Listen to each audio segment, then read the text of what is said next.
Ang mga ministro po, mga manggagawa, kasama po ng amin pong pamilya at ang lahat ng mga kapatid dito sa distrito ng Rosales, Pangasinan ay buong kagalakan pong bumabati sa kaarawan ng pagsilang ng ating pangalawang tagapabahalang pangkalahatan, ang kapatid na Angelo Eranio B. Manalo. Damang-dama at kitang-kita po namin ang inyo pong tunay na pagmamahal at pagmamalasakit, alang-alang po sa amin pong kaligtasan. Gaya po na lagi naming nakikita at nararamdaman mula po sa ating tagapamahalang pangkalahatan, ang kapatid na Eduardo B. Manalo.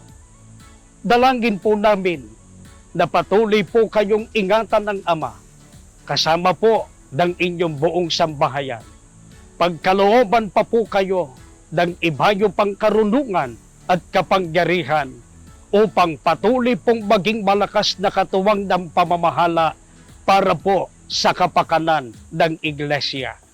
Makaaasa po kayo ng amin pong buong katapatang pangangako ng pagmamahal, pagpapasakop, pakikipagkaisa at pagsunod sa inyong pong pangunguna sa amin. Muli po, sa atin pong pinakamamahal na pangalawang tagapamahalang pangkalahatan, ang kapatid na Angelo Eranio B. Manalo, ang buong kaligayahan po naming pagbati. Maligayang kaarawan po!